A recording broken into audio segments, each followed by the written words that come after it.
श्री शिवाय नमस्तुभ्यं भक्तजनों। आज हम सुनेंगे शिव महापुराण का 10वां अध्याय की कथा। इसके पहले हमने 9वां अध्याय की कथा का श्रवण किया। उम्मीद करती हूँ आप उस कथा को सुनकर आनंदमय हुए होंगे। अब सुनते हैं। ब्रह्मा और विष्णु ने पूछा, प्रभु सृष्टि आदि 5 कृत्यों के क्या लक्षण है, यह हमें बताइए। फिर भगवान शिव बोलते हैं, मेरे कर्तव्यों को समझना अत्यंत ही गहन है, तथापि मैं कृपा पूर्वक तुम्हें उनके विषय में बता रहा हूँ।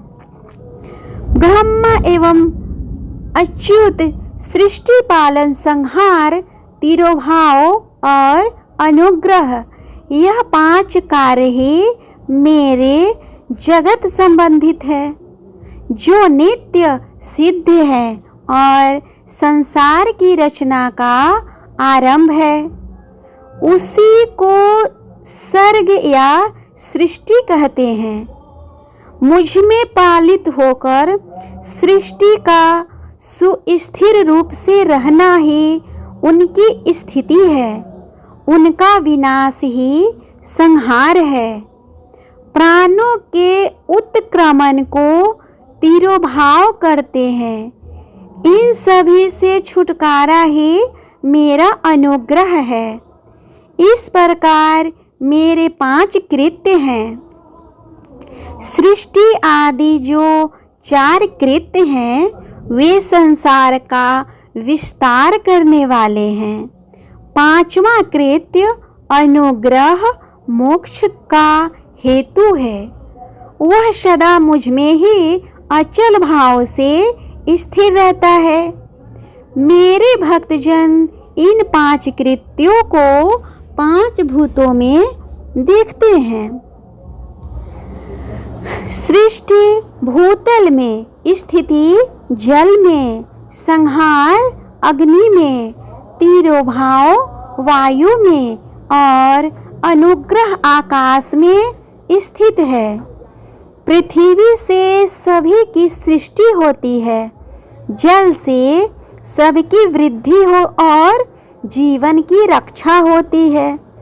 अग्नि सबको जला देती है। वायु सबको एक स्थान से दूसरे स्थान पर ले जाती है एवं आकाश सबको अनुग्रहित करता है। विद्वान पुरुषों को यह विषय इसी रूप में समझना चाहिए। इन 5 कृत्यों का भार वहन करने के लिए ही मेरे 5 मुख हैं।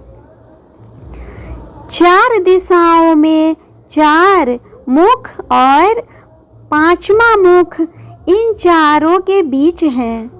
पुत्रों, तुम दोनों ने तपस्या करके प्रसन्न हुए मुझ परमेश्वर से सृष्टि व स्थिति नामक 2 कृत्य प्राप्त किए हैं। ये दोनों तुम्हें बहुत प्रिय हैं। इस प्रकार मेरी विभूति स्वरूप रुद्र और महेश्वर में 2 अन्य उत्तम कृत्य संहार एवं तिरोभाव मुझसे प्राप्त किए हैं, किंतु अनुग्रह नामक कृत्य दूसरा कोई नहीं पा सकता। रुद्र और महेश्वर अपने कर्मों को भूले नहीं हैं, इसीलिए मैंने उनके लिए अपनी समानता प्रदान की है। वे रूप, वेश, कृत्य, वाहन, आसन और आयुध आदि से मेरे समान ही है। मैंने पूर्व काल में अपने स्वरूप भूत मंत्र का उपदेश किया है, जो ओंकार के रूप में प्रसिद्ध है। वह महामंगलकारी मंत्र है। सर्वप्रथम मेरे मुख से ओंकार ओम प्रकट हुआ जो मेरे स्वरूप का बोध कराता है। ओंकार वाचक है और मैं वाच्य हूँ। यह मंत्र मेरा ही स्वरूप है। प्रतिदिन ओंकार का निरंतर स्मरण करने से मेरा ही सदा स्मरण होता है। मेरे उत्तरवर्ती मुख से आकार का, पश्चिम मुख से ऊकार का, दक्षिण मुख से माकार का, पूर्ववर्ती मुख से बिंदु का तथा मध्यवर्ती मुख से नाद का प्राकट्य हुआ। इस प्रकार 5 अवयवों से निर्मित ओंकार का विस्तार हुआ है। इन सभी अवयवों से एकीभूत होकर यह प्रणव ओम नामक एक अक्षर आ गया। यह नाम रूपात्मक सारा जगत एवं वेद उत्पन्न स्त्री पुरुष वर्ग रूप दोनों कुल इस प्रणव मंत्र में व्याप्त है।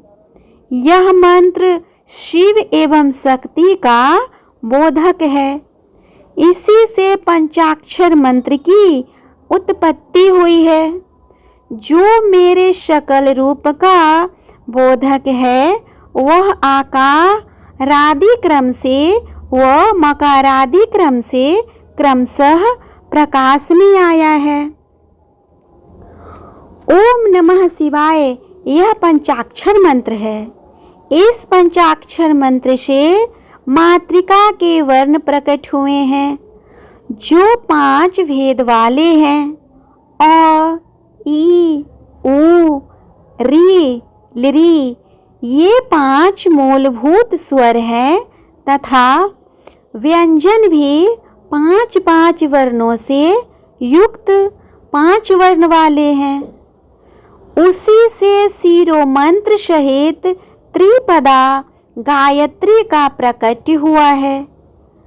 उस गायत्री से संपूर्ण वेद निकले हैं और उन वेदों से करोड़ों मंत्र निकले हैं।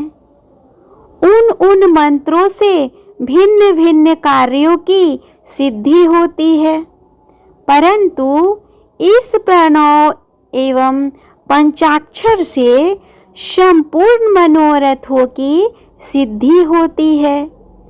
इस मंत्र समुदाय से भोग और मोक्ष दोनों की सिद्धि होती है। मेरे सकल स्वरूप से संबंध रखने वाले सभी मंत्रराज साक्षात भोग प्रदान करने वाले और मोक्षप्रद है।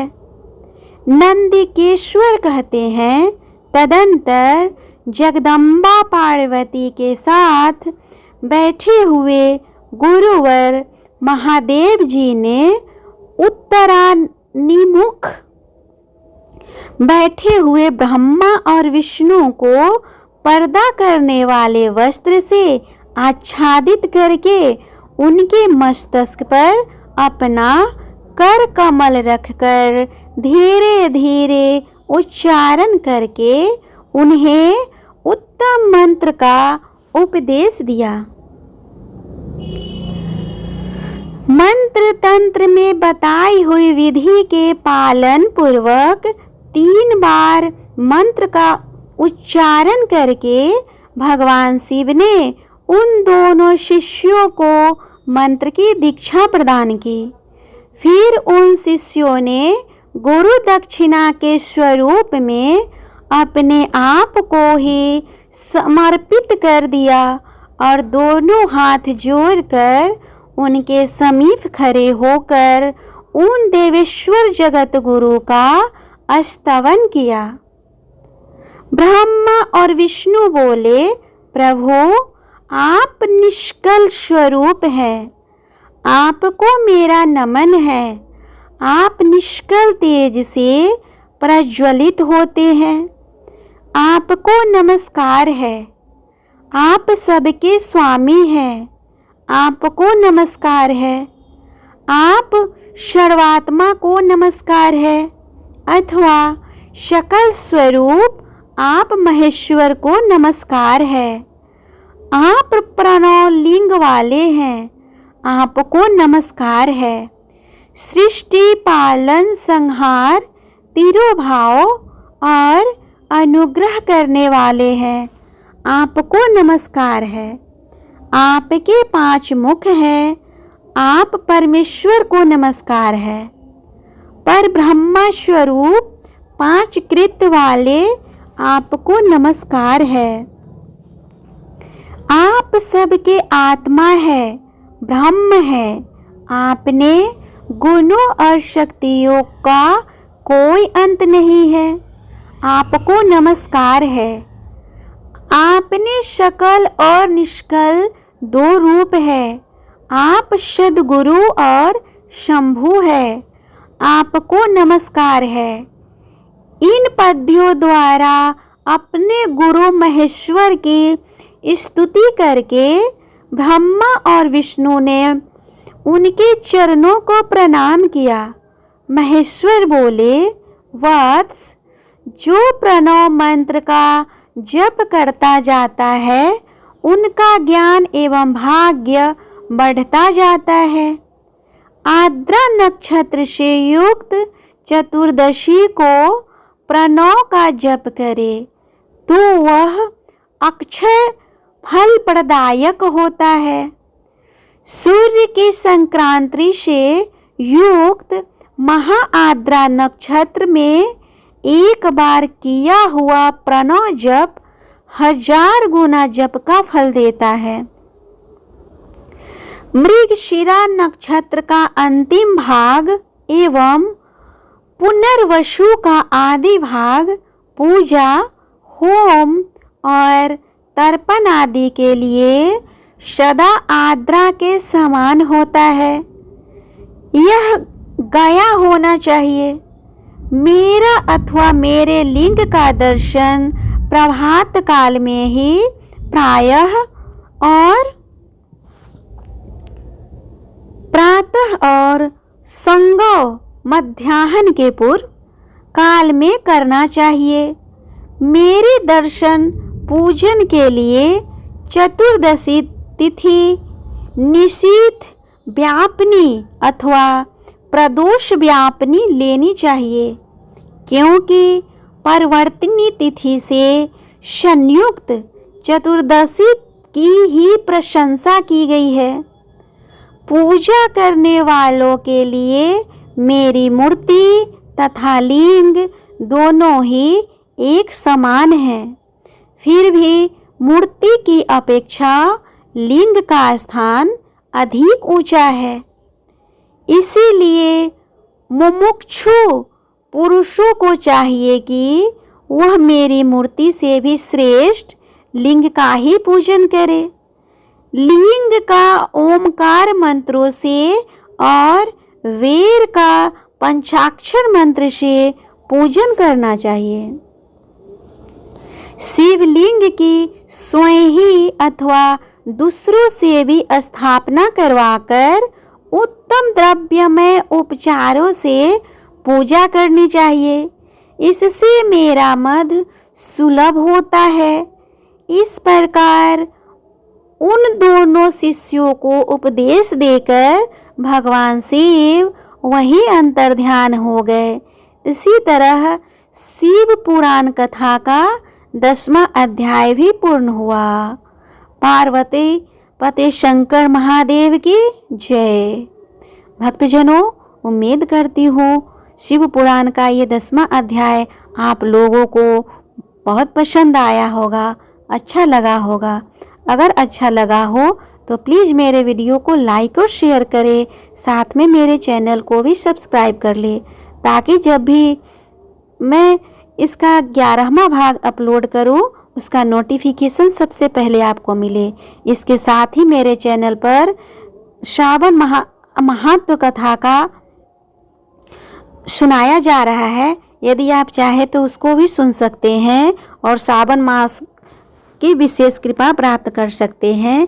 इसके साथ ही भगवान शिव से संबंधित व्रत, 16 सोमवार का व्रत, सोमवार व्रत कथा, पाशुपतिनाथ व्रत कथा और प्रदोष व्रत कथा, मासिक शिवरात्रि व्रत कथा, इन सबों का वीडियो आपको मेरे चैनल पर मिल जाएंगे।